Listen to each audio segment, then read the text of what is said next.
welcome back to a brand new episode of Head Over Heels. I'm your host, Maggie, and just like that, it's already the second quarter of 2021, guys. How crazy is that? Now, today is a very specific topic. I asked you guys on my Instagram just a couple of days ago. Was it last week? I don't remember, but that doesn't matter. But we will be discussing all things finance, money, specifically tax, savings, investments, and also because tax season is approaching, to those of you who supposed to pay tax but have never been or do not know if you need to pay tax or not, or what the hell is tax. Well, tune in, stay tuned, because we do have someone that will be chatting about that with me. And of course, we will be learning a little bit about everything money related, so we can be smarter and we can manage our money better and just really get better at adulting in general. And hopefully by the end of this episode, I know one episode is not enough, to be very honest, but we'll see. Maybe part 2 coming after this. But yes, let's dive right into it. For this episode, I have a very special guest because y'all know I'm terrible with math, with money. So if I were to be advising you guys, it's not going to end well. So thank goodness though, our guest, she's pretty good with money, and that's why she's here today. Her name is Suyin Ong, or better known as Suyin Vest on Instagram. Hey girl! Hey Maggie, thanks for having me. I'm nervous but excited to be here. Suyin, I think for most of our viewers on Head Over Heels, it's probably their first time hearing from you. Could you maybe just do a bit of introduction of what you do, your background, and how did your interest in finance come about? Sure, okay. I currently create some videos on YouTube and I post them in my free time. I am definitely no money expert. I just am someone who is very regular, but I wanted to learn more about it. And I see that not everybody has friends who likes talking about it. So I wanted to wrap that and just have that conversation with more people. I used to teach in an international school, and that's where I first got interested in finance, because like a lot of the teachers were business owners, they were investors, and I felt like I wanted to be part of that. So that's where it really started. And right now I'm in sales because I wanted to learn that skill as well. Right. So you are a woman with multiple skills. I try. Yeah, I think we all got to try a little bit of something, right? But anyway, like having said that though, have you always been good with money? Definitely not. I was really bad with money. I think a lot of us do start off that way. Because like being a woman or being female, we get a lot of marketing messages targeting us to purchase this and look good. So I've fallen prey to that so many times over. And when I first started working, I was just that, even though I had so much privilege to stay at home and borrow a car, I still was spending so much money. And that freaked me out. So that's why I started to look for ways to be better. And it took a bit of work to get there. Personally, I recently downloaded this app, which is part of the Maybank to You app called, I think MAE? MAE, yes. Nice. And that's where they kind of like track your spending as well. Show you everything. Yeah, and I'm like, holy shit, have I been spending this much? And I really never realized how much money I spend on a monthly basis. That's when I kind of freaked out, and I'm like, I need to cut down on my spending. But the thing is, I don't buy stuff. I always tell myself that I'm not the kind that would spend maybe couple of thousand on a bag or clothes or whatnot. So I thought I was all right until I actually saw the breakdown of the money. And where was it mostly going to? Food. Food, yes. I mean, we all have our guilty pleasures.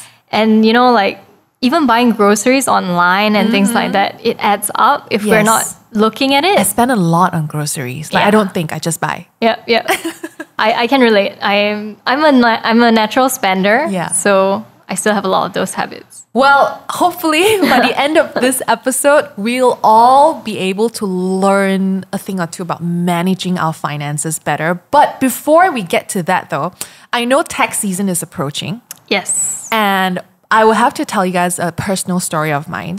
So obviously it's been a few years since I started paying tax, because it's been a couple of years since I've been employed, started working. And all these while, before I started paying tax, I always thought that as only when I'm actually employed by a company That you have to then pay. then only I have to pay tax. Ah. And then at that point, I was kind of like freelancing while studying at the same time, and I was already earning, right? So I never thought I needed to pay tax because, quote unquote, I wasn't employed. Sure, yeah. Right. And obviously someone told me, no, that's not how it goes. As long as you're having some sort of income and you hit a certain benchmark, threshold, you need to start paying. I'm like, holy shit, will I get into trouble? So that's when the panic started coming in. But anyway, my first year paying my tax. By the way, guys, to those of you who are not Malaysian, we're talking about Malaysian tax, all right? So it may or may not apply to your country's taxation rule or whatnot. I got a call a couple of months later after declaring my tax that I underpaid. So I had to kena punishment. Oh, So I had to be penalized I think 10% or whatnot, and have to top up a certain amount. Okay. And that's when I'm like, okay, I really don't know how this works. So that's when I started getting someone to help me out. But if you have experienced this before, I feel you. Or if you are a first-time taxpayer this year, then I hope this would be helpful for you. Is that normal? I think it's completely normal, but I think we also need to caveat this that because you were freelancing, that's why it was a little bit less straightforward. That's If you get what I mean. So you probably set up like a sole prop. At the time, no sole prop. No, Yeah. okay. So I was paying individual tax. And Individual, I really didn't know how to navigate. That's my issue at the time. I was not employed. Technically, I was a freelancer. So where do I fall? Yeah. You know? Yeah. And the onus is on you to track every single income, revenue. Yeah. And I never collect my receipts.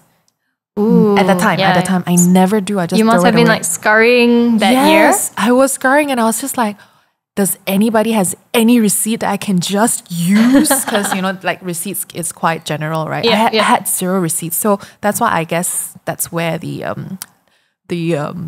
loophole came in, where I really didn't know what to do. Yeah, I mean, even as someone who I've always been employed, and that's how I declare my taxes, even coming from that perspective, it was still daunting. The first time having to set up where to actually go to pay your taxes. Yeah. We don't know until we actually have to do it, right? Correct. So, yeah, it's a journey. So maybe from your experience, and now that you're very well versed with that, for a first-time taxpayer, what should they be doing? And actually, how do you know if you need to pay tax? Okay, so there is a common threshold that most people talk about. They say if you earn anywhere more than 24,000 a year, you will be needing to pay tax. Right. But if you look at the schedule, there's tax brackets that you can look on Google. Yeah. Just type in Malaysian tax brackets. Yeah. You will see that if you earn if you earn an income that is tax chargeable of above 5,001 ringgit, then you already need to start paying tax. 5,001 ringgit a month.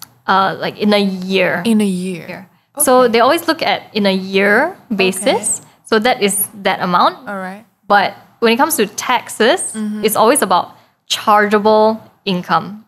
Right. So even though you're earning a certain amount, it's whether it's chargeable or not, because you have deductions and reliefs and all of that. And so the threshold would be 24,000. I thought it was 35.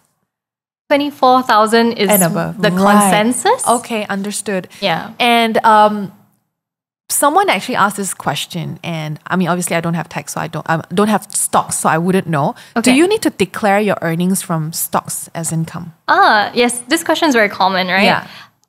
Because we're in Malaysia, we don't get tax on our capital gains for our stock investments. So that's a big bonus of being an investor in Malaysia. Right. Whereas for property, we do have taxes. Right. And what about rental? So if you have a property and you rent it out, that rental considers as income too, right? That's right.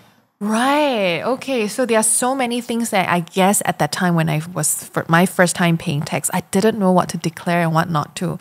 But actually in the list of, when you go to LHDN, there's a list of stuff that you need to declare. It's pretty straightforward. Yeah, they try their best to make it straightforward. But obviously when you're new at something, it's going to take a little bit of push and shove. Even up till now, every year when we declare tax, people always say, oh, can this be deducted? Correct. Like this internet bill, like if it's tied to my phone bill, can that be deducted? So there's always some nitty gritty that needs to be addressed. True. And it really depends also what tax are you paying. Individual tax, sole prop, and then there's PLT, and then there's Sendirian Berhad. Yep. It's a lot. It's a lot. So we may not be able to get into that, but I think my advice for you guys is if you are earning a certain amount annually, so get yourself registered at LHDN. Am I right? Get your PIN for your first time login. Correct. And then you can look at it on My Tax. Yes. And then, like right now the interface is much better. Oh yeah, I agree. Right? This year, I think they just changed it. So it's a bit more self-explanatory. So guys, I think it's important. You cannot evade tax. There's no way you can avoid it, guys. So if you are a Malaysian citizen, just be honest about your earnings, I guess, and just declare and be smart about it. Yeah, and definitely keep your receipts. There are things that we spend on that are like eligible for tax relief. Like stationaries? Stationery, well, mostly... I don't know about personal tax. Okay, so this is like personal tax, not company, right? We're talking about personal. Yeah, like the business side is super interesting. You can declare so much on expenses, right? And that's the advantage of that. Yeah. And that's why I'm also exploring that through a PLT. But on the individual side, what you want to look out for are your like... this category called lifestyle, where you can spend on sports equipment. Or books, or internet bill, computer, personal computer, and then medical checkups. Like there are a lot of different categories that when you spend money, you're able to reduce your taxable income. For sure. And most importantly, though, you need to have your receipts as proof and as otherwise. And for 7 years. Yeah, you got to keep them for 7 years, guys. So that's one thing that you need to really keep all these documents for safekeeping. Otherwise, it will not be valid. They could say that you kind of just made it up and you lied. Yeah, so there's just so much to taxation. But anyway, I think just a basic of tax, really just make sure you know how much you're earning. Of course, if you're still a student and you're only getting like a couple of hundreds a month, then you're good. You don't have to. So it really depends on your annual income and your chargeable income. And most importantly, keep your receipts, save them and pay on time. But usually they give like 2 weeks of leeway from the date due paying? date. Yeah, right. So normally they just have a cutoff date of 31st April for individual taxes. It's different for companies. They have a different date.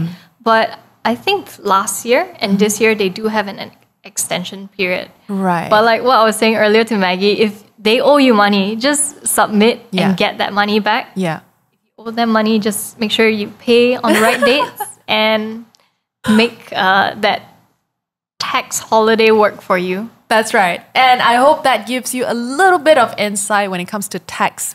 This is really applicable for most of you first-time taxpayers. And to those of you who have been already paying tax for years, just like me and Suyin, you guys know what's going on. Here's a reminder to start tracking your receipts. Don't keep them in a box and then scramble towards the end of the month and panic. That's what I do. So, but anyway, speaking of money, you know, like in growing up in our Asian household, it's kind of a norm where people think that it's not a woman's job when it comes to money. Yeah. Let your husband take care of it. Let your boyfriend take care of it. You just, you know, sit good, be good, sit pretty, sit good, and be good, and wait for the money to come. And obviously, times have changed. For sure. Women are a lot more powerful these days. We work, we earn just as much as men do. Therefore, we also want to be able to take charge of our own life. But why do you think women still think that way subconsciously, that money is not our territory, we shouldn't even touch it, leave it to the men? Well, I guess like it's a lot, right? Yeah. When you grow up with that sort of discourse that it's the male's role to take care of finance, and when you see in the regular household that is the case, then you internalize it. That becomes our reality. And I guess like growing up, my family is like, we're all female. Oh. Except for my dad, clearly, right? So I guess like we had that privilege of not relying on a brother Right. figure, but my dad did coddle us and say, you know, I'll take care of you. Yeah. I'll make sure you're comfortable. Yeah. And that scared the crap out of me because I didn't want to have that sort of relationship with money and Yeah. Being too reliant Yeah. on the source.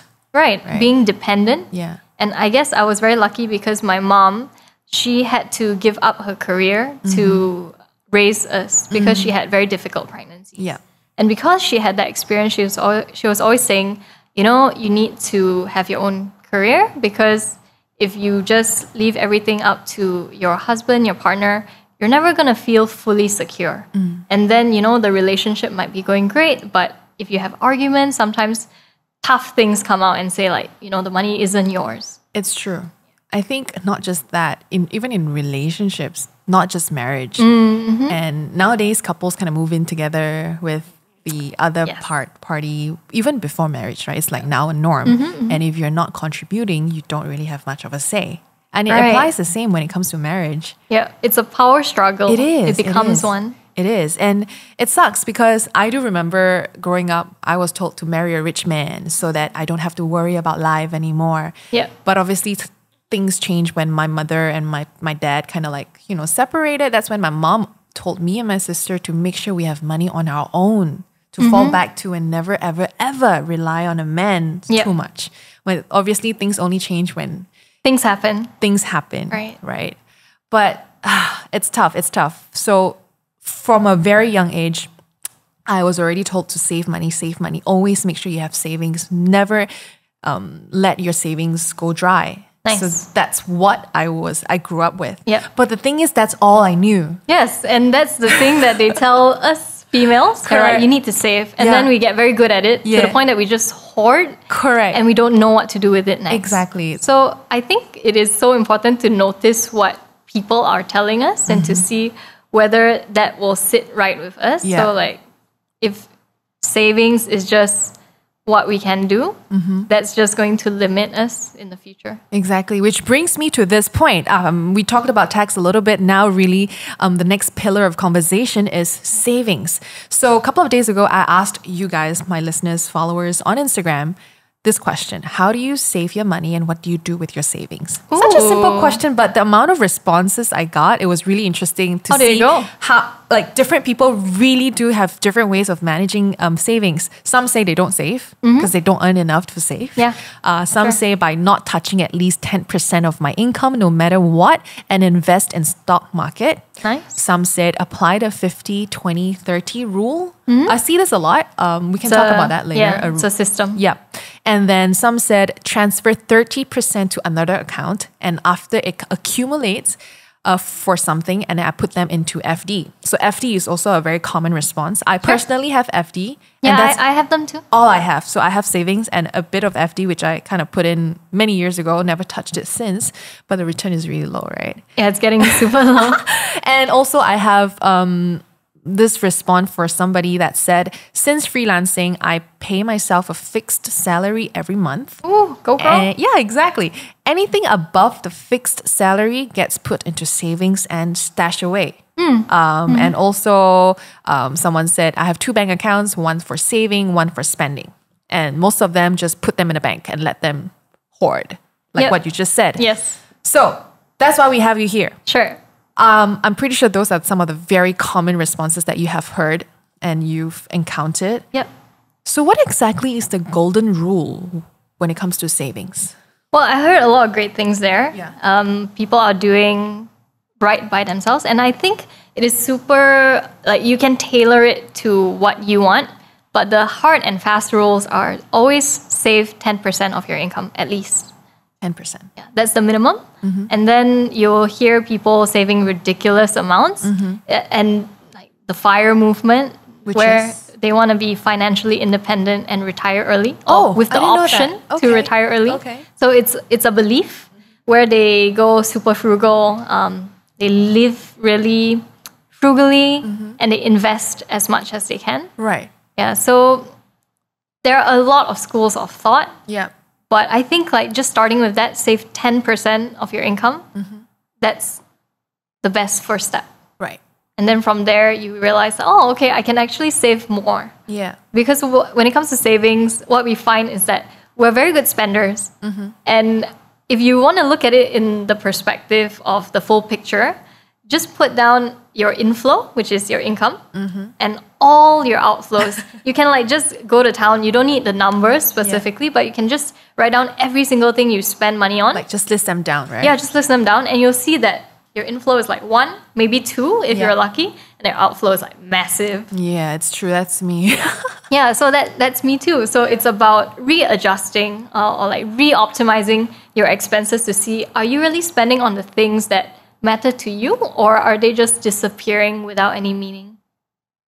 It's true. It's just so easy to be taking money out of your pocket and passing it to somebody, but to earn money is a whole different ball game, and especially during COVID. Sure. You know, I had like 5-6 months of zero income. And that's when I felt the pinch. Yeah, Really. when your savings really helped you a lot. Yeah, my savings helped me, but it was just to a certain extent, because by the 6th month, I think I could feel it's drying up. For sure. Right? And I'm pretty sure a lot of people could relate with that too. Yep. And that's why what we will be talking about later on is important, investing too, not just savings. But I do have a question too. Sure. Like you mentioned 10% of the income, but how can you save when you're really earning just enough? I guess like it's gotten very sexy and it's a hype word. Yeah. Like everyone wants to invest and make your money work for you and grow, right? Yeah. Grow and build wealth. But there are a lot of like foundations that we need to get in check first, whether it is looking at, are we saving a good amount to invest? Do we have an emergency fund? Are we earning enough? Are we increasing our earning potential? And do we know enough about investing before actually jumping in? Going back down memory lane, like when did you first realize that it's important to have your own savings? Was that a personal experience that you experienced? Yeah. And what was that like? I think I always tell this story where I spent too much on my first paycheck. I liked a designer bag, so I bought it. But I think it goes back further than that. When I first started working, I was actually very embarrassed because I didn't have a very high salary. And when I first started working, I didn't know how to ask for that high salary. Because like when you're freshly graduated, I don't know, I went through like this self-conscious, like low confidence period where, you know, I'm freshly graduated. I don't know if I can contribute so much. I don't know my worth. And then to be able to ask for an income. I remember my CEO asked me, "Oh, so how much would you like to earn?" I was like stunned there. I didn't know what to say, even though I knew like, okay, a fresh grad earns 2.8K, 3K, So I said a number that was not very far from 3,000, and I just had zero negotiation skills. I was so I was Inexperience? right, and I didn't think that I would ever be that sort of person. In my mind, I'll be like confident and I can ask for it.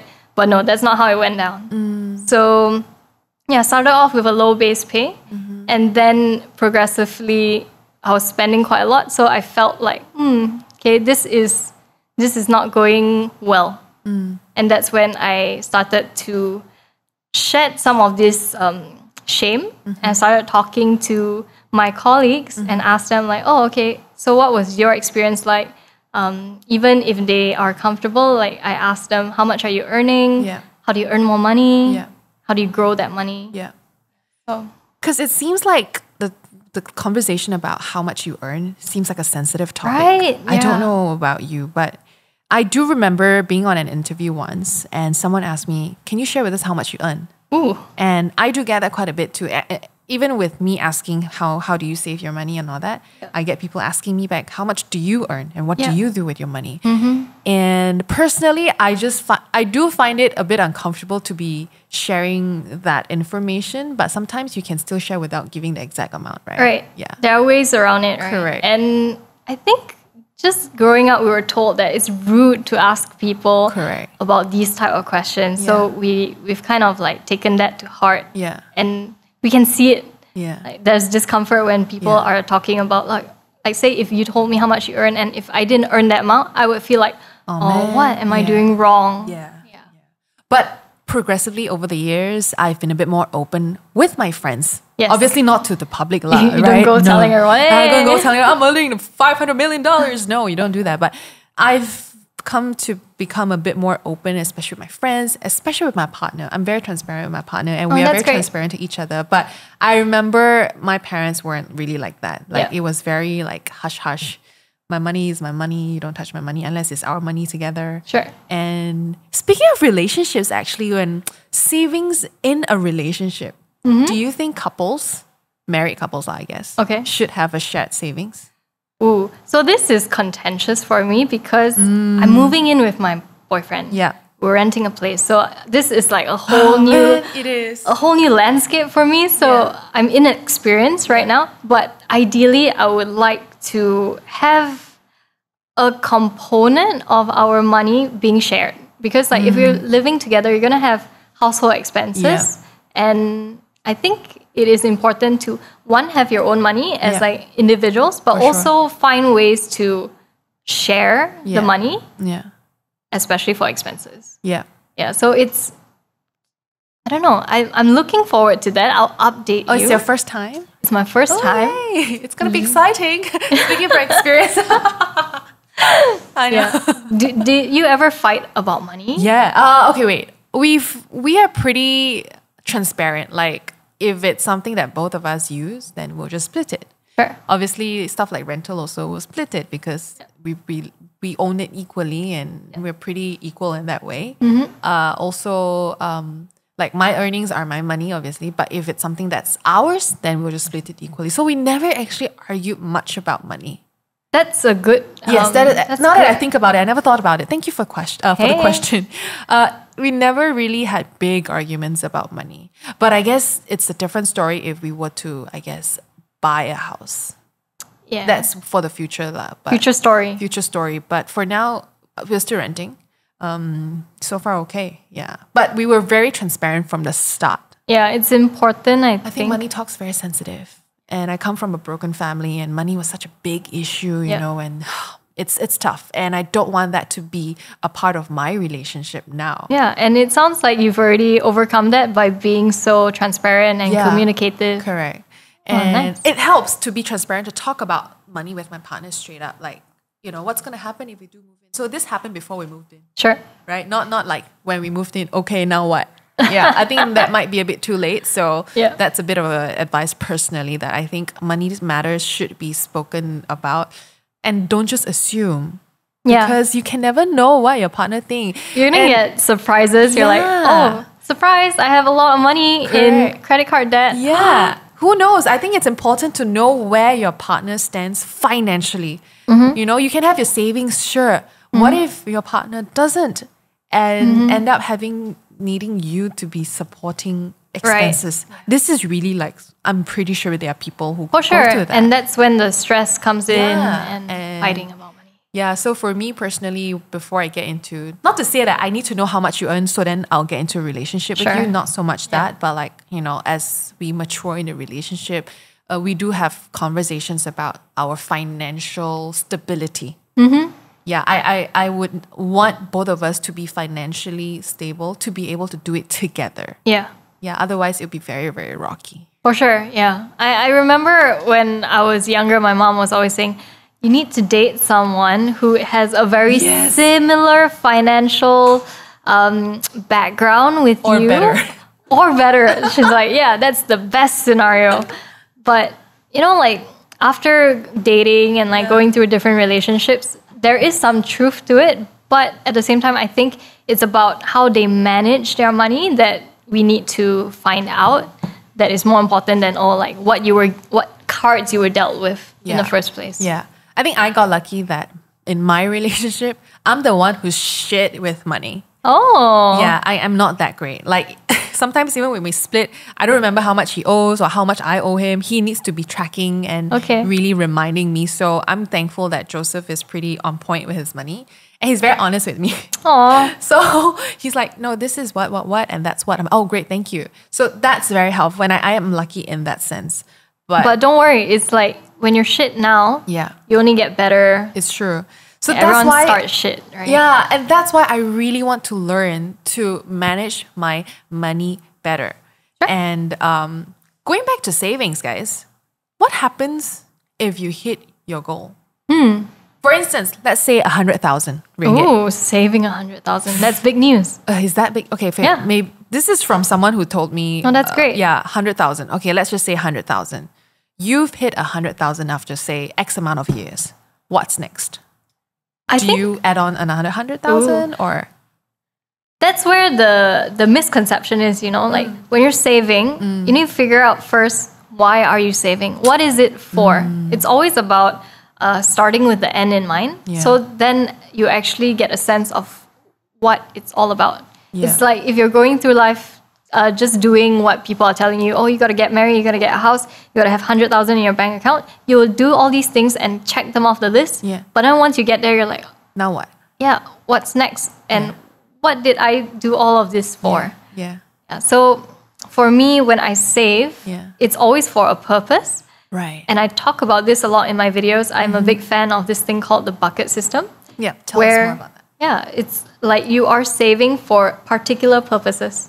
So for me, I love my vacation fund, my Okay. gift fund. Okay. So if I don't plan for these and then they pop up, I feel bad if I cannot get my friend a present Yeah. for their birthday, or if I cannot attend a friend's wedding because I don't have the budget for it. So I mitigate that, or I find my way around that by having these buckets. And how do you track these buckets? Is it like a notebook or is it like an app you use? Yes. So this is where people can choose. Like some people love their Excel sheet. Some people Yeah. love their phone tracker. So I use two things. I use a phone tracker. Oh, but actually, no, I do use an Excel sheet because it generates like graphs, Yeah. but you don't have to do that. The phone tracker is great because once you spend it, you just Right. write it down before you forget. And then what actually really, really helps is having separate bank accounts. Oh, So I okay. don't need to like, okay, this amount is for vacation, this amount is for my expenses. So I don't have to think about it. Yeah. The balance Yeah. is what it's for already. Right. When you say separate bank accounts, you mean like a bank account for vacation, a bank account for...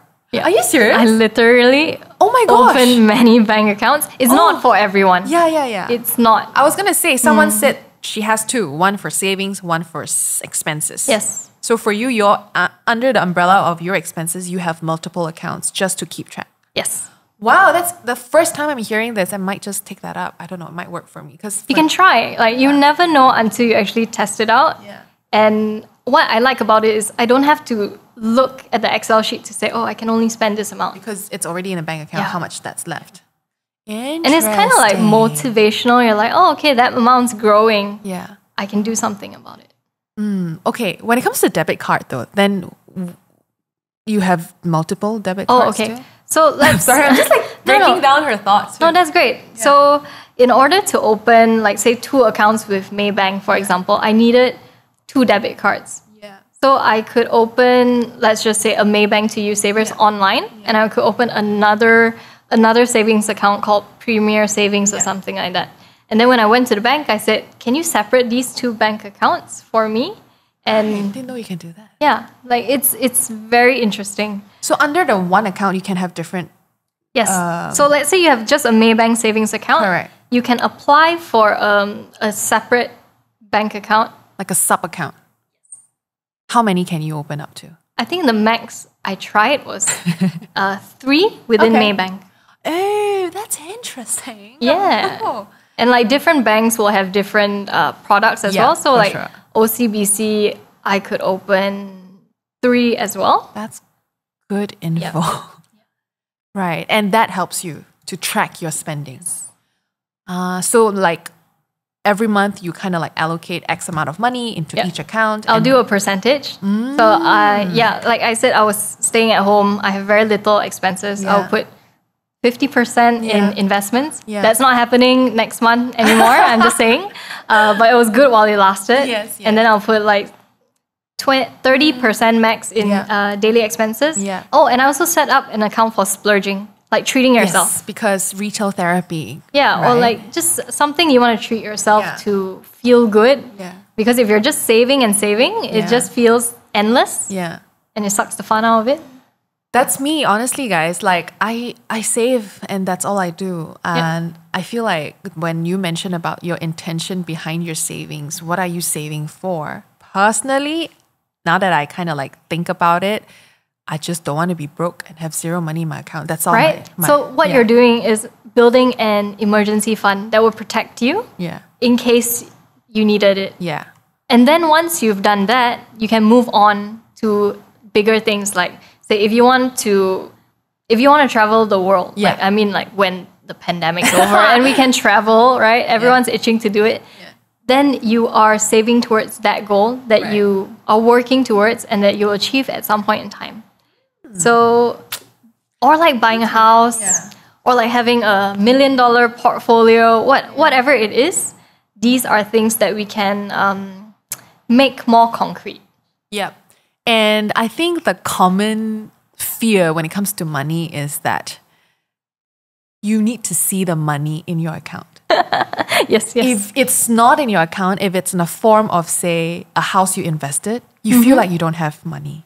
Yes. I think that's a common misconception, especially for Yep. myself. Like I'm a noob, guys. When it comes to finances, I'm a total noob. That's why I need Suyin here to really educate me. Because I'm that kind of person, like if I don't have, say, 10 ringgit in my bank account and I have 50, right? Sure. And because I need to buy a house, 30 ringgit is gone. Now I only have 20. Oh my gosh, You're I'm like, broke. oh, freaking out. Yeah, why so little now? It's human, right? Yeah. We want to see that big account to Yeah. feel that we can take care of ourselves. Yes. And I was there. I'm like, Yeah. after I've sorted out my expenses, Yeah. I was like, okay, let's grow this amount. And then I figured out, hey, it's just sitting there. It's not even earning much interest at all. So I'm not making my money work hard. But I've put in so many hours to earn that amount of money. And it's just getting burnt by inflation. Yeah. So we have to teach ourselves new things when it comes to finance. Yeah. And Yeah, go ahead. like teaching ourselves that big amount in your bank account could not necessarily, it's not necessarily good for you Yeah. in the long run. I learned it, I wouldn't say the hard way yet, but I learned it in a way where I'm like quite a slap in my face. Having money, savings in your account doesn't mean it's good for you. Because like you said, inflation in 10 years, how much is this money actually worth, right? Which kind of brings me to our next pillar of conversation. That was savings earlier. And, when you've saved enough, they say go invest. Don't let your money sit in the bank. But a lot of the times, we really don't know where to start. More than 50% of you guys voted, what is investment? I don't know anything about it. And there's like almost 500 people, by the way. Really, just on my account. Okay, nice. Almost 500 of you said investment what? Because you have no clue That's what it is. 500 more people who will know about it now. Exactly. And personally, like I said, I have zero financial investment. I don't invest and I don't know how to, but I do have savings. So that's all I have because I used to think that as long as I'm working hard enough, I'm earning the money, saving my money in the bank account, I'll be okay. Sure. But you just mentioned the magic word, inflation. That fear word. So maybe you can break it down to those of them who actually really don't even know what inflation means. Okay, so inflation is like just an easy way to look at it. What you can buy today with your 10 ringgit, in a couple of years' time, you can buy less stuff, or worst case scenario, you can't buy anything at all with it anymore. So I guess like this will really show our age, right? Like when we were young, 20 cents go to school enough already. yeah, you can buy so much with 20 cents. You can buy your nuggets. Like I think noodles was 40 to 60 cents, a bowl of noodles in school. You can't buy that anymore. No. Having 1 ringgit daily just to go to school is a luxury. Yeah. Super lux. Wow, today your mother give you 1 ringgit. Yeah. Oh my god, my mother only give me 50 cents. You were really, balling guys. with 1 ringgit. Yeah.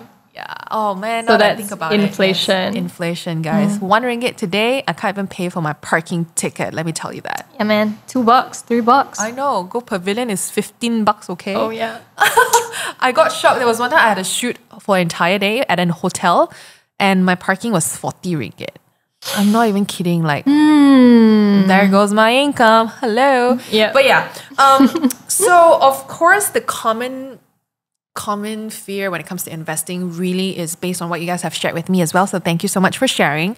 Scared of the risk, fear of losing my hard-earned money. For sure. Right? Yeah. No knowledge, common, just like me. Worried about not having enough if you lose those money that you have invested. Yep. And no confidence, therefore you never really bothered. Savings are enough, so why bother investing? And of course, finally, it's really just not earning enough to invest. Yeah. I get that. And like, say, once we've gotten things out of the way, like say once you've gotten your emergency fund, you're well covered, and let's say you have begun to earn more money as well, because these are all things we need to do anyway. For sure. And then now we're looking at investments. To make it less intimidating, you need to see that everyone is actually an investor, just indirectly. Because most of us, unless you've like freelanced your whole life, you have your employees' provident fund, your EPF. I don't have that. At all? Yeah. Okay, so let me think about it. But the majority of people, They do, yes. they would have. For sure. So they are an investor. It's just that other people are investing the money for them. Understand. Yeah, I've heard about EPF, but because like I have always been somewhat a freelancer, never really been fully employed by a company. Therefore, I don't have the employment EPF. Yeah, EPF. Right? And there's this thing called SOXO as well. What's the difference really? Okay, so this is where it gets into like a bit of technicality. I don't look into it because I don't think it's like worthwhile for your time. Yeah. So SOXO is what we definitely will contribute to if we are employed. But it's more for, let's say, when we are earning lesser amounts. Right. Okay. So they do give like payouts for people who have lost their jobs in certain circumstances, but it's very caveated to certain criteria set. Bracket of income people. Understand. Right. Understood. So that is like to help out that individual. Yeah. Whereas EPF, what we are actually contributing for is retirement fund. And apparently, like, even if you're like me, not kind of employed under a company, you are an employer yourself, you can still set up your own EPF fund, which you can contribute freely. Yes. Right? You can choose. Well, I mean, like, if you have employees, you need to be contributing to their EPF. And your own. But there are like adjustments you can make. You can do the minimal, you can top it up. So best to speak to like tax consultants when it comes to this. I'll talk to my guy. But yeah, EPF is one way to invest. And if you're already a full-time employee, technically you should have. You will be investing, for sure. And would you recommend them paying more than they've already been paying? Yeah, so okay, for EPF, we can actually contribute extra up to 60,000 a year. Okay. So I would recommend that if you really don't want to find out how to invest. And know if you do that, the returns that you'll be getting will be around 5%. Is that per a good year. number? It's a safe number. Okay. It's like it's not guaranteed. EPF doesn't guarantee that you'll have that higher return rate, but it is something. Okay. Yeah. Right. And apart from EPF, the question is, how else can we diversify our funds or investments? Yeah. I think this part is very interesting because how I see it is there are a few main ways to do it. There are, of course, like people talk about this all the time, there's stocks where we buy an ownership percentage in companies that are publicly run. There are properties that we can buy, and you know, like even within that, it's so diverse. You can buy physical properties, or you can buy REITs, real estate investment trusts.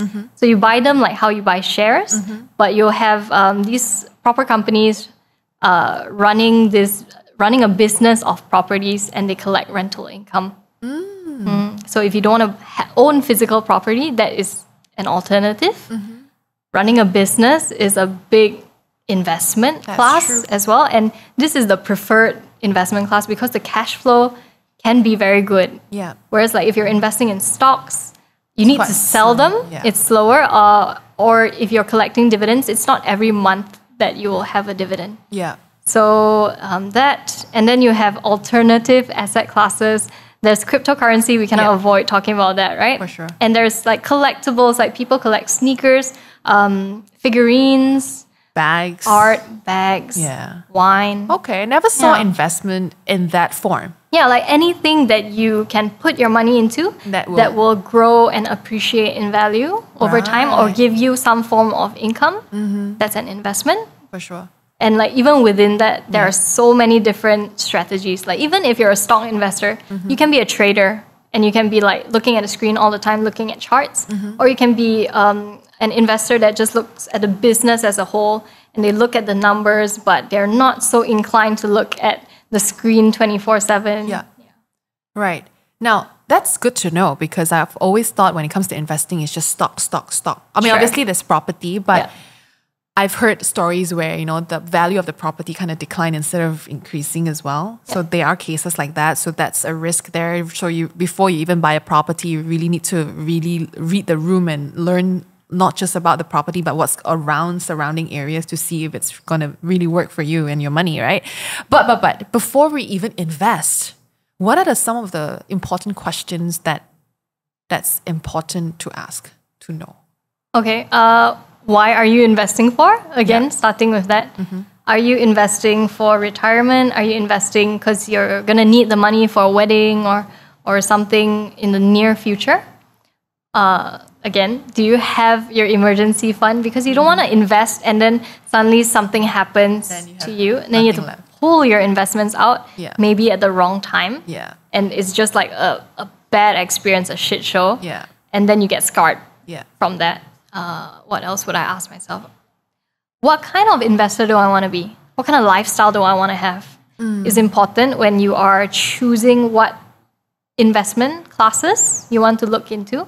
Because I think like for the type of person that I am, I want something that is straightforward, that is interesting to me, and that is generally how I pick my investments right now. Speaking of that, of course, I'm pretty sure there are people who have made some sort of rookie mistakes before too. Oh, sure, especially if it's your first time or maybe yourself have experienced definitely. it. So if you have, what are some of the common investment mistakes or mistakes that you have personally experienced, if you don't mind sharing? Okay, so I'm first and foremost a stock investor. So I love to look at individual companies, but at the same time, I do advocate for not everyone is interested in that or not everyone has the time.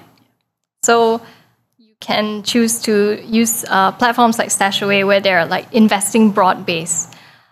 Some mistakes I've made before as an individual investor is paying too much for a company.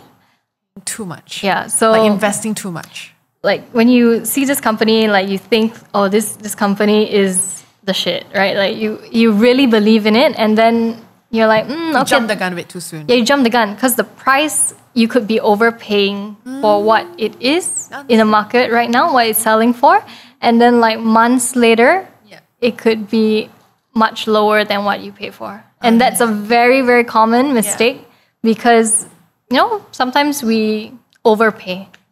Yeah.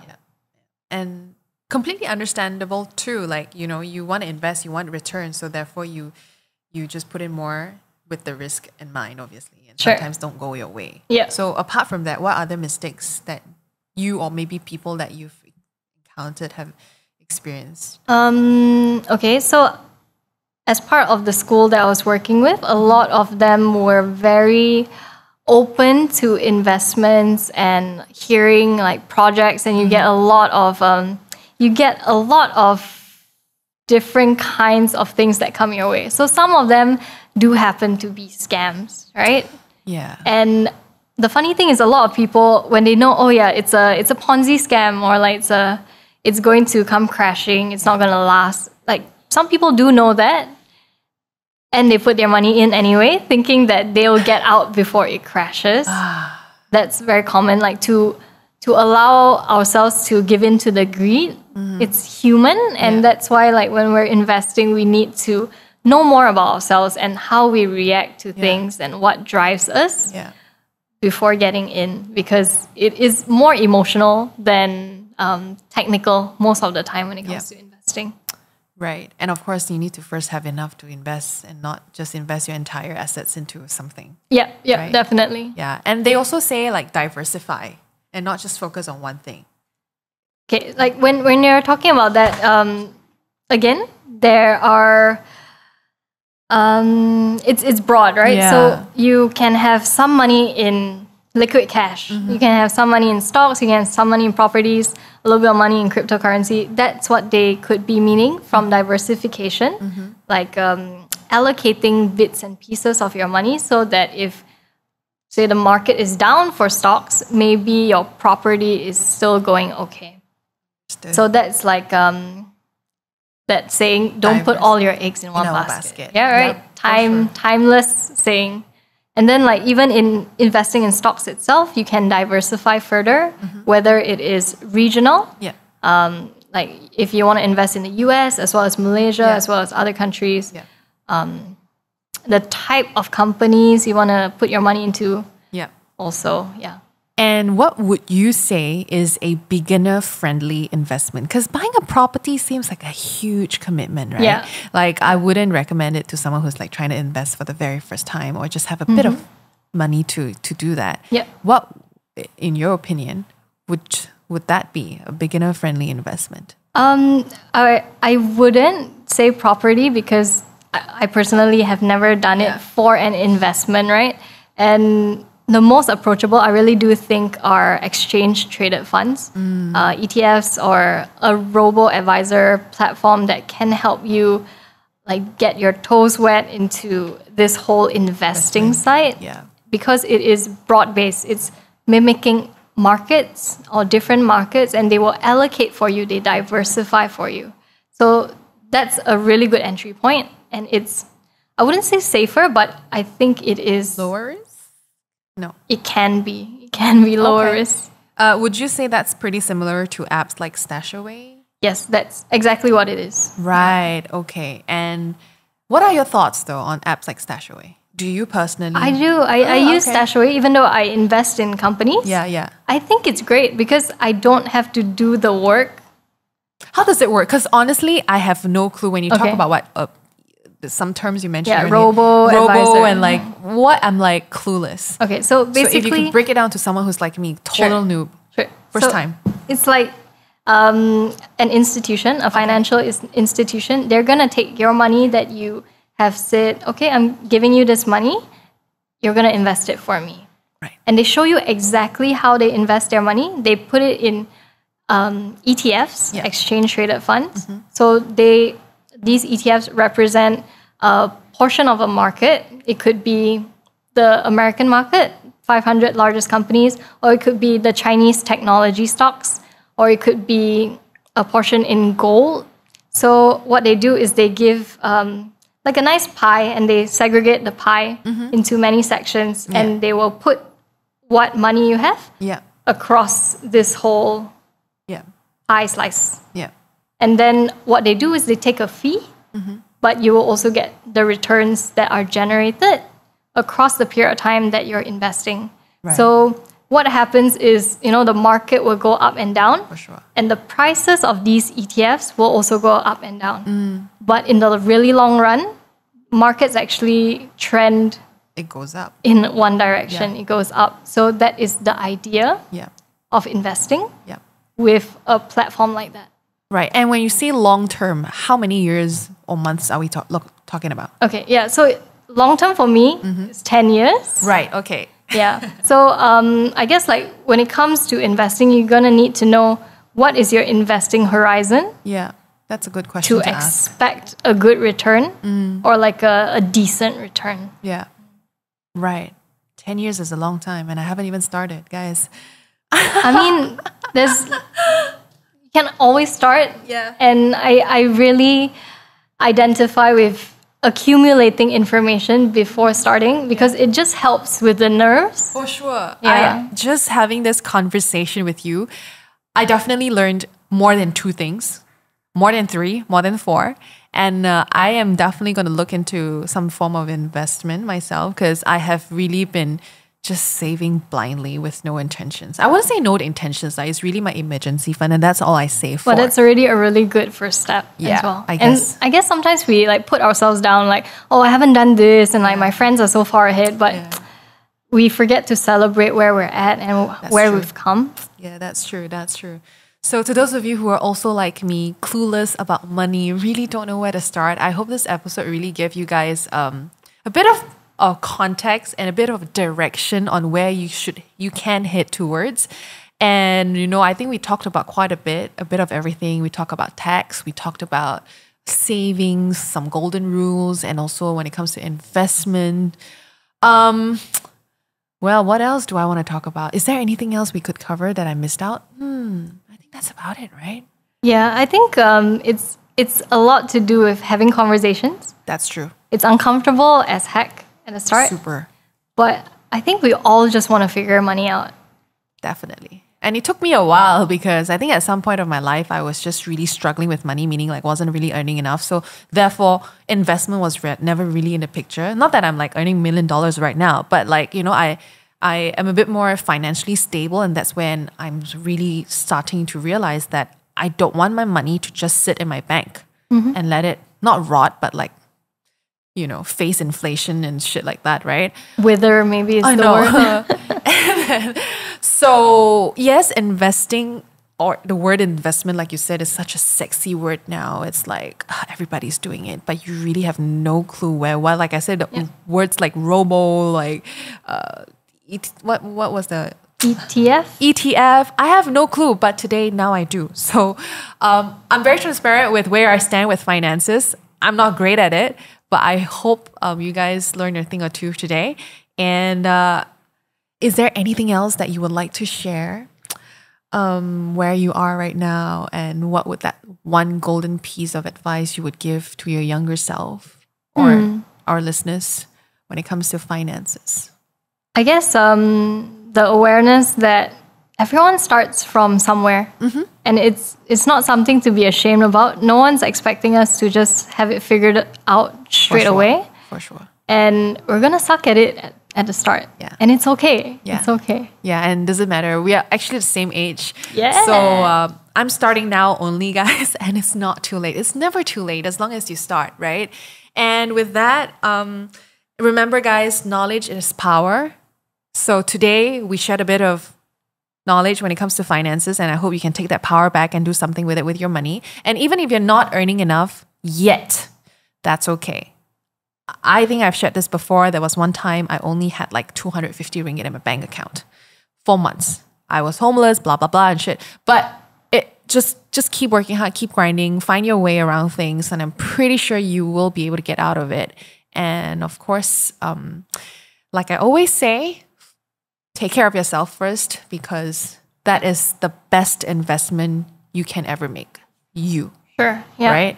And I think apart from investing in stocks, property and stuff like that, don't ever forget to invest in yourself.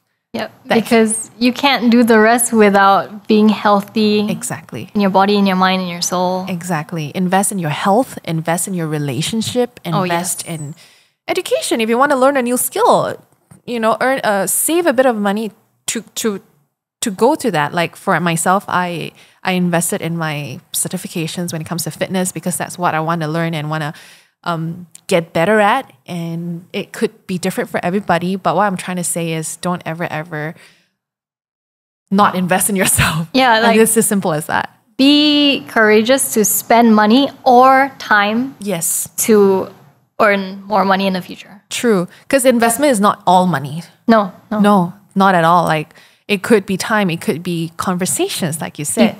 People. Invest in your people too, because without them, who are we? Right? Okay, guys. I hope you enjoyed this episode. Of course, I would love to get more in depth into, the pillars of conversation we had today: tax, savings, investment, and that's only the surface of things. Yep. Hopefully, maybe we can get Suyin back on again. But before we go, could you do a quick plug-in on where our listeners can find you? Okay. Yes, you can find me on YouTube. Just type in Suyin Ong. Or Alternatively, you can type in StashAway. I pop up. Oh, really? Yeah. Because I actually document my StashAway journey from start to currently to get to see everything. Like, you get to see when I was like skeptical about it. Get to see like the March crash, what happened, what I did, and right now. You can find me on Instagram at Suyin Invest or Suyinvest. Yeah. And yeah, that's where you find me.